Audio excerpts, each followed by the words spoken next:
We know, for example, how many people were in the GPO in 1916 as a result of this archive. There have been extraordinary claims made over the years about how many people were in the GPO in 1916. You can go right back to the foundation of the state or shortly after it to see some cynicism being expressed about this and it being satirized. There was a concern, for example, in the early 1920s about whether or not the new Free State would have the capacity to cater for large amounts of tourists in relation to infrastructure and hotel rooms. And Dublin Opinion, a brilliant magazine, a satirical magazine of that era, decided that this was not going to be a problem. And it had included in one of its editions of 1924 a cartoon of the GPO. And the text underneath the cartoon was, "Accommodation is not a problem in this city. This building held 30,000 patriots in 1916. And we do have to laugh. And we do have to be satirical as part of our commemoration. But we do know now, as a result of the military service pensions collection, that there were 508 people in the GPO in 1916. Not an insignificant number, but nowhere near, of course, 30,000. We also know that the numbers that mobilised nationally in 1916, not just in Dublin, was 2,558. The fact that the British authorities arrested 3,500 people after the 1916 Rising will give you an idea of the extent to which they got it wrong in reacting to the 1916 Rising. If there were 2,500 participants, but 3,500 arrested in its aftermath. I think a lot of this material is also relevant to commemoration because it allows us to make visible those who have been invisible for so long. Joe Duffy and others have been doing great social history work, recovering the stories of the children who were killed in 1916. It's often been asserted in the history books, my own included, that 28 children were killed in 1916. We now know that the number is closer to 40. It's important that we know that and have concrete information about that. There's also a stronger sense from historians about the need to internationalise the experience in 1916, another part of the commemorative focus. Robert Wole wrote a well-known book in 1979 called The Generation of 1914. Those who were impatient with the established order, those who were determined to try and do something about it. Robert Wole doesn't include Ireland in his deliberations, but the Irish manifestation of the generation of 1914, that sense of the generation of 1914, is apparent nonetheless. There's also a chance perhaps to be interdisciplinary in relation to looking at how the legacy of 1916 can be mediated. Sean O'Phelan, who I mentioned earlier on, was often to refer to the idea that Ireland was blessed with a number of writers after the revolutionary period and during it who had the courage to face experience and record it. He was conscious of the efforts of Sean O'Casey, the subversion involved in the Plough and the Stars, the 10th anniversary of the Rising in 1916. And O'Casey himself was adamant in his private correspondence that it wasn't a question of English or Irish culture when it came to the inanimate patsies of the tenement buildings. It was a question of life for the few and death for the many. And that sense of what had not changed, as well perhaps as what had changed, was something that exercised him. But others at a later stage engaged with all sorts of aspects of memory and commemoration. Frank McGuinness, the playwright, in Observe the Sons of Ulster Marching Towards the Somme. John McGahern, in Amongst Women. The patriarch, Michael Moran. What was it all for is a question that he frequently asks in relation to a country he's disgusted with, having fought in the IRA during the War of Independence. Sebastian Barry, in more recent times, has drawn attention to those who were not, to the same extent, part of the narrative of 1916 in books like A Long, Long Way, and indeed in The Steward of Christendom. Those who Sebastian Barry referred to as being in need of rescuing from the silences and the cold hands of history. Those who, in his own words, were left to their horrible wounds and their hideous asylums. And he said it's not to accuse, it's just to say it is so. And perhaps we could have something of a motto around that. It is so. The difficulty, of course, is that there won't be any agreement on what was so in 1916. And that's why we have this endless debate about the event and its legacy. Finally, I would throw a few issues that are in the contemporary frame in relation to commemoration. I'll throw them out for your consideration. I've been very annoyed in recent times about the downgrading of history in the curriculum. It seems to be an extraordinary irony at a time when the state is making so much noise about the importance of history and commemoration that in parallel with that there is a proposal that history will be dropped as a compulsory subject for the junior cert. Education, as I mentioned at the outset, is crucial in relation to citizenship, in relation to empowerment. And it does make a mockery of some of the stated ambitions of the state in relation to commemoration if that is allowed to proceed. We also have no shortage of evidence of selective citation of key documents in modern Irish history, including, of course, the Proclamation of 1916. Johnny Murphy, the Cork historian, has been very vocal about this. The continual use of that phrase, cherishing all the children of the nation equally.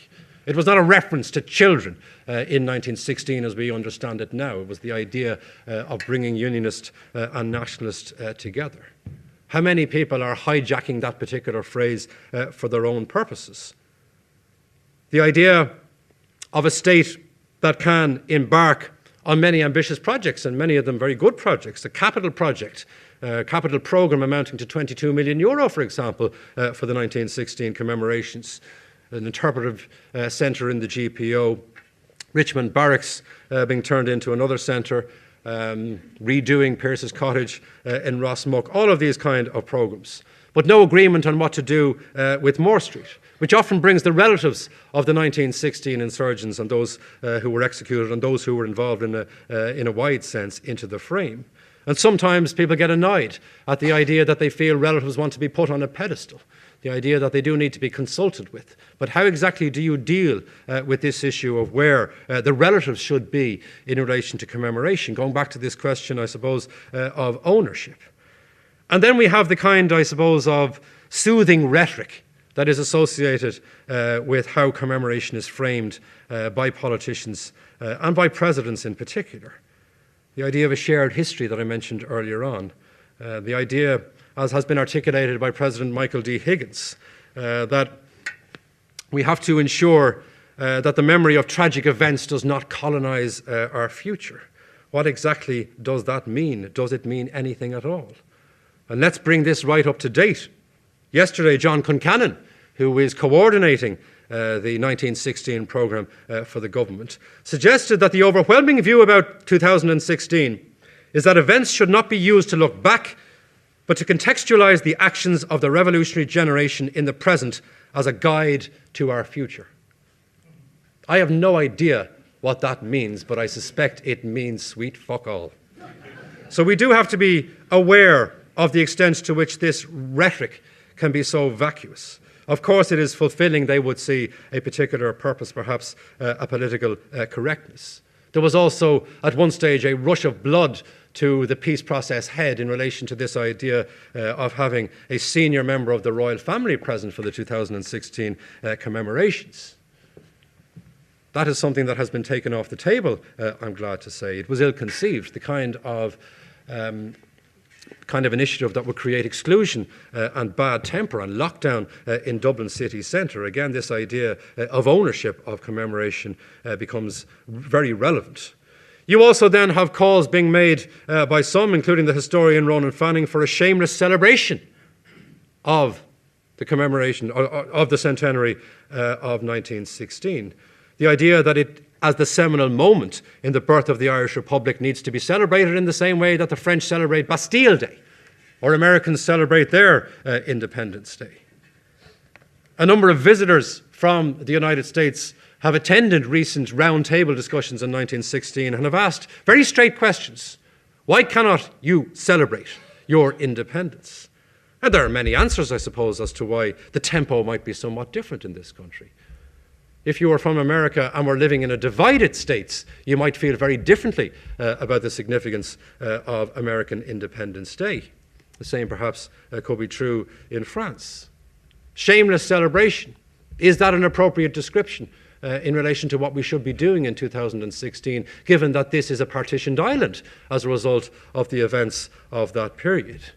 To what extent do we have to factor in the legacy, the difficulties of the Troubles, again in relation to that idea of shameless celebration? Very much open to debate, as so much of these things are. We do certainly need context. We do need dignity. We do need nuance. We also need, I suppose, to wonder what exactly is the current agenda at the top political levels. Enda Kenny declared this time last year that he believed that the Rising was the central, formative and defining act in the shaping of modern Ireland.